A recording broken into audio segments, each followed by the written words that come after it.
Hello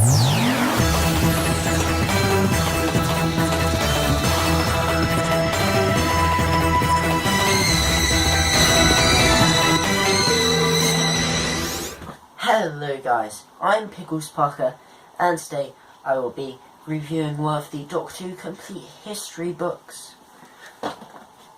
Volume 70, featuring the 11th Doctor stories, The Wedding of River Song, The Doctor, the Widow and the Wardrobe, and Asylum of the Daleks. Enjoy.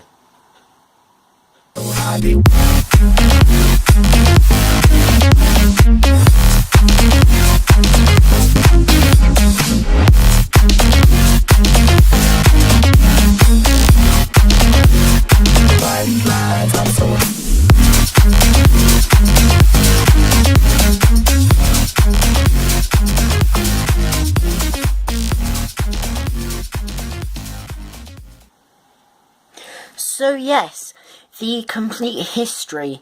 Now, I got this way back in July 2017. So, ages ago, nearly a year ago. And I never planned to review it because I just thought, well, why would I review this? But yeah, I did actually get some more of the complete history. Volume 8, Volume 20, Volume 38, Volume 59, and Volume 75.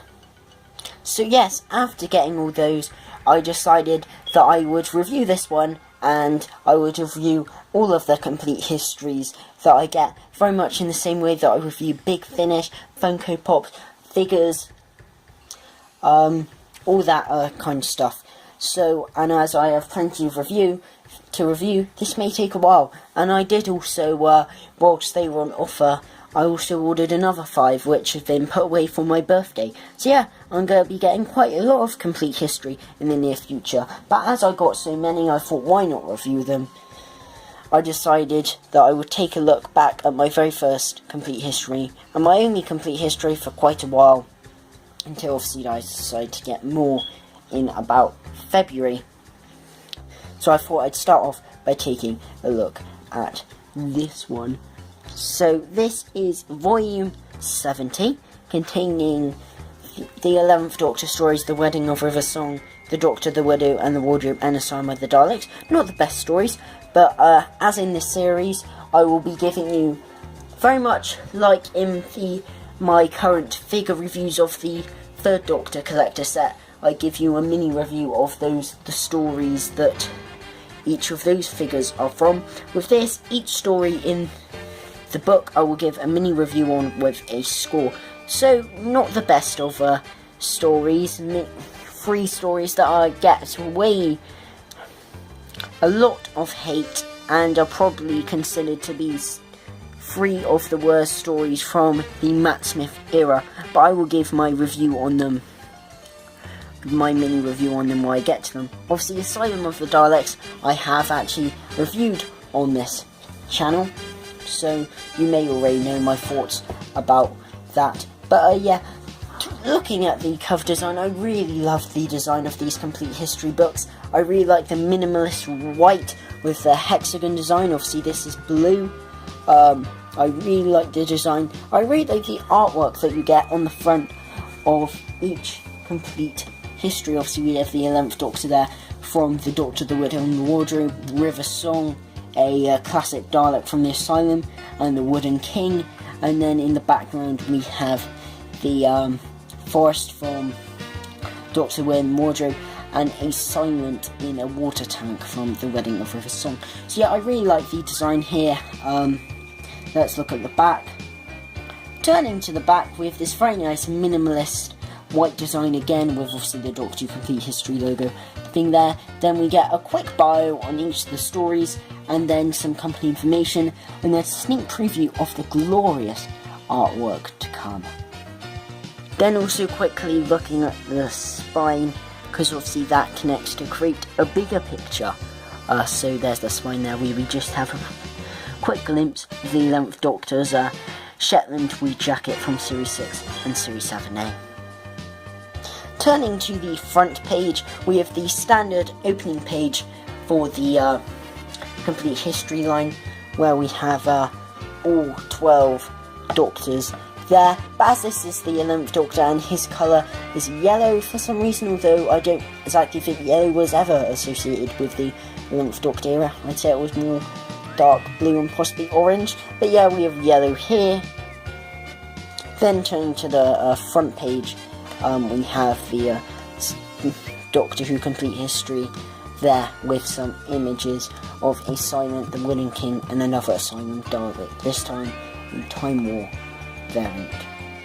We get the contents here with the Weighing of Rivesong, the Doctor, the Wheel, and the Wardrobe, and Asylum of Daleks, with also the 2012-13 series overview, which is of course Series 7. Turning to the front page, we have the welcome page by the editor John Ainsworth, with a picture of Tom Baker there from The Deadly Assassin, and a picture of Matt Smith there from The Doctor, the Wheel, and the Wardrobe.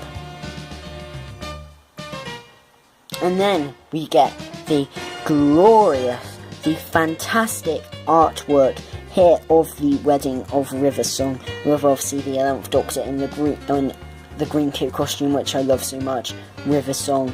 We have Gantok, Amy, Rory or Captain Williams, and Madame Kavarian, and the silence there. Look at the detail on that is amazing. But yeah, then we get the Wedding of Rivesong and a bit of a bio, and this is the stage where I'm going to give my mini review on the Wedding of Rivesong. So the Wedding of Rivesong, it's often hated on by fans, one of the worst episodes of the new series, and I have a bit of a soft spot for it, mainly because it was one of the first ever episodes I watched. Yes, Series 6, the series that casual fans couldn't understand, and that fans couldn't possibly have got into without any context of the show. I did. I came in of around The Girl Who Waited with no context of the whole story arc and enjoyed it, and here I am now. So yeah, that might seem quite strange, but yeah, I knew nothing of what was going on in the Wedding of Rivesong. I loved it when I was 7 years old. And you know, I have a soft spot for it. I really like the concept of all of time happening at once, and I really like the whole pyramid thing. I like how the silence are used in this story. I really like it. I think the first 15 minutes are pure gold when the Doctor's talking to Dorian and he goes around in his Stetson. I think it's really good. I'd only say to it, it's the last 20 minutes where you have the whole Wedding of Rivesong thing, as is hinted at by the title, and the whole beacon of hope, that I really don't like, and I can see why people hate it for that. And the whole Doctor put in the Tesseract could have been just replaced with Moffat with a middle finger up to the audience. But I think that it's not a bad finale. I would say the last 20 minutes are really annoying to watch, but anything apart from that I think is really good, solid Doctor Who. I actually think it's a decent story from Moffat. Far from his best series finale, but far from his worst. His worst by far is definitely Hellbent. But yeah, I'd give this episode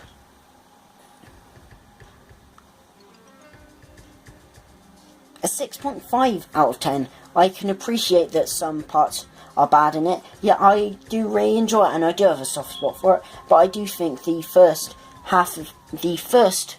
25 minutes, you can't exactly say are bad, because I think they're brilliant. So, yeah, 6.5 out of 10 for The Wedding of Rivesong.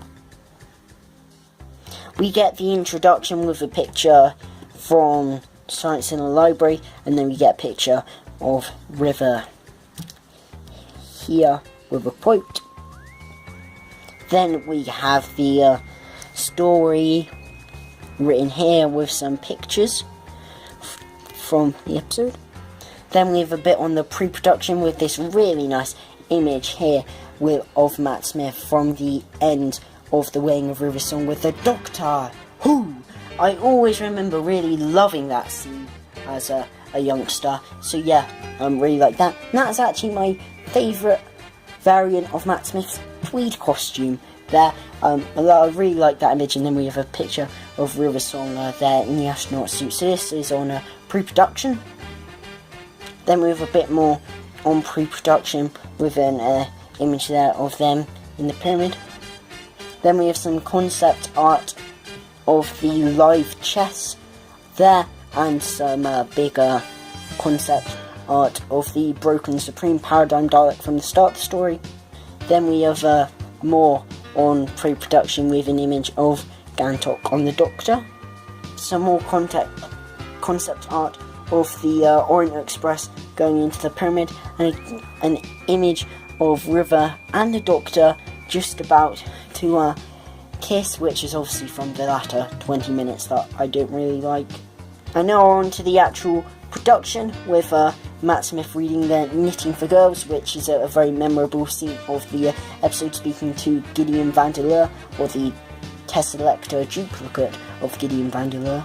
Then we have some concept art of the Skull Cave where Dorium is, and then we have a bit here about Elizabeth Sladen, who obviously died during the making of this. And then we have some more on production with a really nice image of Matt Smith there in the costume worn throughout the pyramid scenes, with obviously the eye patch and the longer hair. Or on production with Matt Smith around the top of the pyramid, and a cameo from a newswoman. Then we have a picture of the Silence in its water tomb, and a bit about the production dates. Then we have a bit on post-production with an image of Gantok there, an image of them filming in the pyramid, and a bit of the Doctor looking at his death date. And we have a bit on the publicity with the Radio Times cover, and Matt Smith in the TARDIS set with some kids there. Then we have a picture of Matt Smith from the bonus feature on the Series 6 box set, and then an image of Doctor Who Confidential to go with this bit talking about the end of Doctor Who Confidential. Then on to broadcast with a few things about broadcast, like the overnight figures and things, as well as a screen grab from the story of the time all happening at once, start of the story. And we have an image of the Cybermen breaking into the pyramid, and some of the makeup on the Siren guy. A bit about the merchandise with the two covers of the complete Series 6 box set and the Series 6 soundtrack. Then we have a bit on the cast and credits. Then we have a profile on Francis Barber, who plays Madame Cavari. Now onto the Doctor and the Widow and the Wardrobe. Now this is to be my favourite cover art. I really like that cover art. It's just stunning, isn't it? So the Doctor, the Widow and the Wardrobe. With the other two, they get hate, but I have a soft spot for them. I don't believe they should get the hate. The Doctor, the Widow and the Wardrobe, however, I really don't like. If you've seen my Christmas special ranking that went out on Christmas Day 2017, you'll know I don't like this episode. I really hate this episode. I just think it's boring. It's really quite depressing for Christmas Day.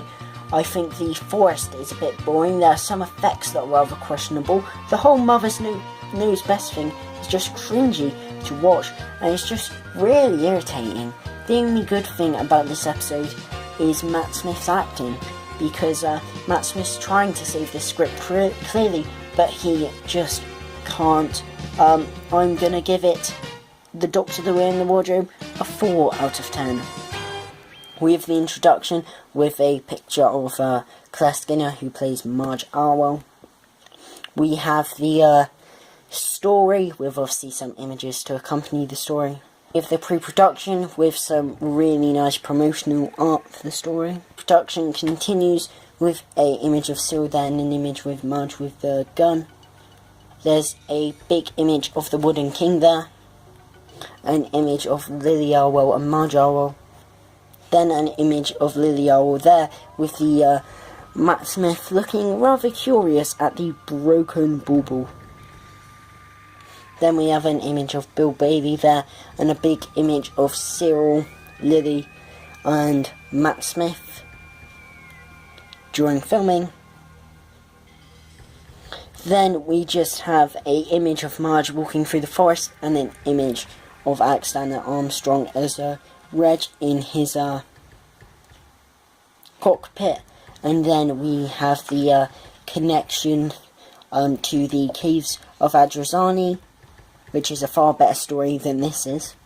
An image at the start of the story of Marge next to the Doctor in a spacesuit, and then there's the image of the 11th Doctor and Lily realising what the Wooden King is. A bit on the production with some funny bits there of Matt Smith filming the spacesuit scene. Then we have an image there of Matt and some member of the production crew on the spaceship from the start of the story.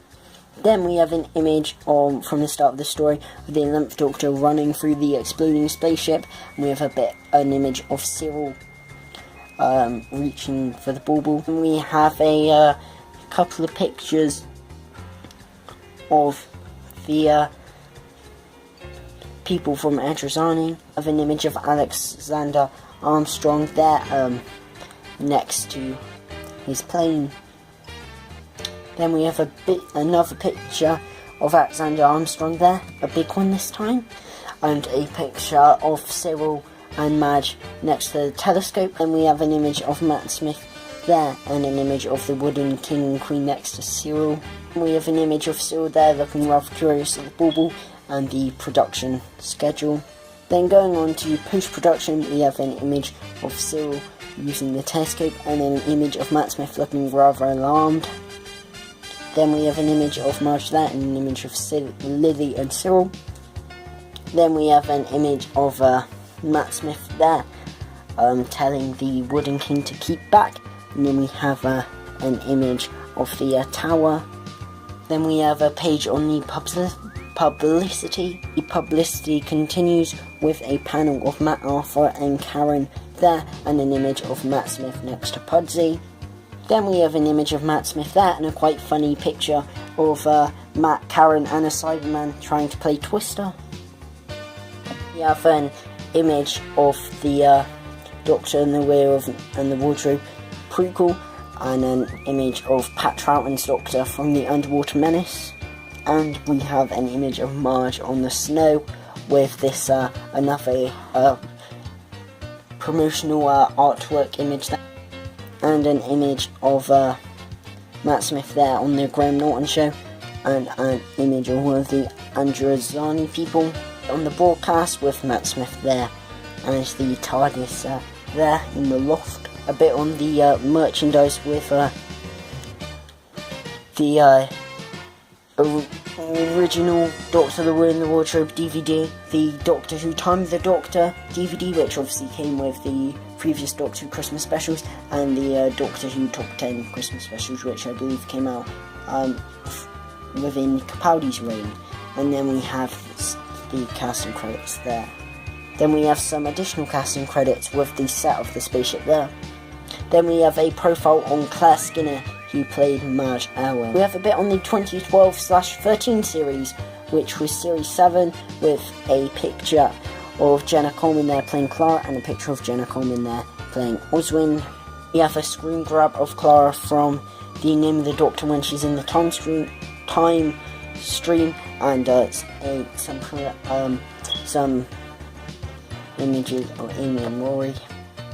We have an image of David Bradley, obviously now more famous in Doctor Who for playing the first Doctor in Twice Upon a Time and Adventure in Space and Time and the new Big Finish audios, but here he is from Series 7 playing Solomon the Trader next to the Mitchell and Webb robots. And then we have Matt Smith next to the Oswin Dalek. We have an image of the super fast Nightmare in Silver Cyberman, as well as a big image of the chained up Ice Warrior. Then we have the picture of the Asylum of the Daleks with the really nice artwork again. That's one thing I can say with this series. The artwork is phenomenal. So yeah, my review on Asylum of the Daleks, I've already reviewed it on this channel, so you can see my extended thoughts there. But generally, I really like this story. There are obviously a few flaws, a few plot holes regarding Oswin, and obviously the classic Daleks aren't utilised enough, and the Amy and Rory divorce subplot is pretty crap if I'm honest. But honestly, this is really... I love this story. I don't know whether it was the first episode I ever watched. No, the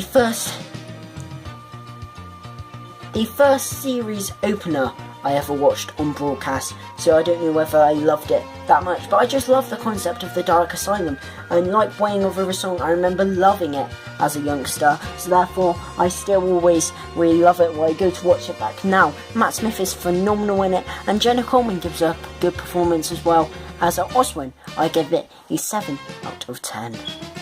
With the introduction, with an image of the Dalek from Series 1, and a really nice promotional image. I've always loved this promotional image of Matt Smith there with the sonic screwdriver in front of the Dalek Parliament. Then we have the story page with the story there and some images to accompany the story. Then we have the pre-production with some really nice production artwork of the Dalek Asylum.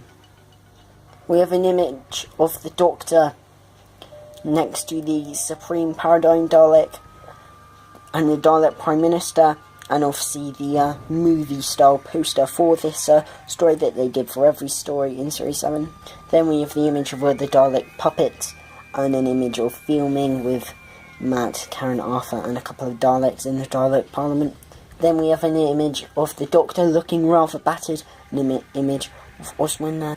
And then we have an image of Jenna Coleman there in front of the TARDIS, and an image of Jenna Coleman and Matt in his new costume when that was announced. Then we have some production artwork of the Dalek ice stalk that came out of the snow, and some pictures of the Daleks who were pretending to be people. Then we have an image here of the Doctor, Harvey and Amy on the snow planet, and we have an image of Oswin putting the burnt souffle into the bin. Moving on to the production, we have an Amy, Matt and Karen filming. We have Amy filming there, and the filming the Dalek Prime Minister there. Then we have some filming pictures of the chained Daleks with a quote there that says the chained Daleks were referred to as Hannibal Lecter Daleks. Then we have some images here of director Nick Curran with Barnaby Edwards, and some images of the Daleks there. Then we have an image of Rory looking at one of the Asylum Dalek.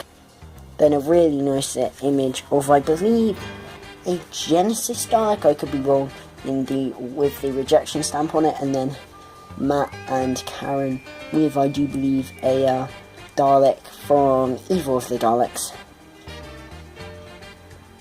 Then we have Matt in the Dalek Parliament, and then a another Genesis Dalek. Actually, that's a Genesis Dalek. I think that might have been one of the Supreme Daleks, actually. But that's the Genesis Dalek there. And we have them filming these scenes with the Oswin Dalek and more filming pictures. And then we have an image of the Dalek Parliament with a really nice image of the metallic red paradigm. Now, the paradigm Daleks get a lot of hate, but they're actually one of my favourite Dalek designs. I love the paradigms, and I can see why people thought they're a bit plasticky. The colours looked a bit too much like jelly babies, but looking at this, the metallic, that looks so nice. That is pure Dalek, and I love the metallic paradigms in this. I almost wish they would have appeared more, would have actually appeared after this story, as these were the last time we've seen the paradigm Daleks. Then we have some final shooting pictures with the production schedule. The post-production with a picture of the Dalek puppet and Matt, Karen and Arthur in the Dalek Parliament.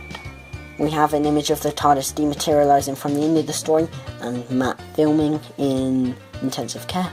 Then we have the publicity with a BFI, Q&A, and a Moffat and Caroline Cena, the executive producers there. Then we have more in the post-production with, not post-production, sorry, publicity, more in the publicity there with Matt Smith on Radio 1 and more in the Dalek Parliament. Then more on publicity with a Daily Mirror article claiming Matt Smith had to quit being a doctor, which was untrue at the time.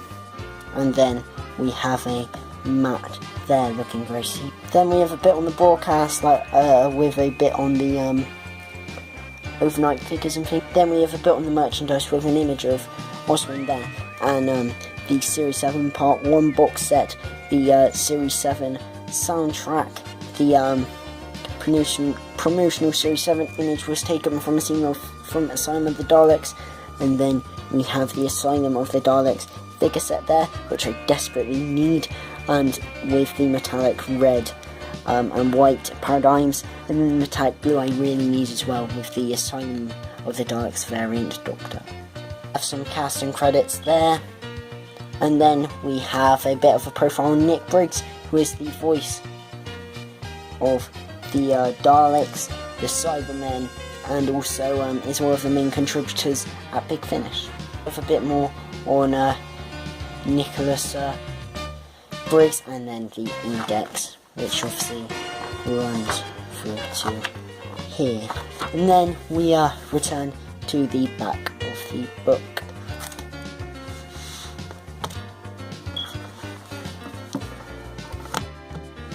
So overall, it's a really nice book. Like I said, not the best stories, but it's really interesting stuff there to hear Moffat's thought processes in there, and some of the things that might have been changed, especially for the Wedding of Earth Song and Asylum of the Daleks. So it is a definite pickup just for that, to see what Moffat's thought processes are behind these episodes, because obviously some people think they're pretty crap. So it is quite nice to see what Moffat was thinking at the time, and it was actually really nice as my first ever complete history. Obviously I picked it up because Matt Smith's my favourite Doctor, so the first one in my collection was obviously going to be a Matt Smith one, and 3 stories that were quite nostalgic to me that came out when I was first getting into Doctor Who. So the reviews of those other complete history books will be coming soon, but what do you think of any of the 3 stories that are in this complete history anthology? Comment below, let me know. Please like this video if you have enjoyed it, and if you want to see more content from my channel, then please hit subscribe. Thank you guys for watching, and of course, a goodbye. Hello, Garen Adams. So, Warriors of the Deep. This is actually a guilty pleasure for me, in the same way that Gary likes Time Flight and Adam likes Time in the Rani. The effects are incredibly poor, even for classic Who, and the acting from guest characters is pretty dreadful. Don't even get me started on the Murka. It has a somewhat charm to it that I can't really explain. There's just something about seeing the Sea Devils and the Silurians in the same story. I actually prefer the Sea Devil redesign in this one, although it's not that much to it. Overall, it is a poor story. Yeah, it is one I really enjoy. I think it had potential to be better. It is a bit withheld with the poor production values, but it is one I always enjoy when I watch it. I give Warriors of the Deep a 6.5 out of 10. See you guys next week.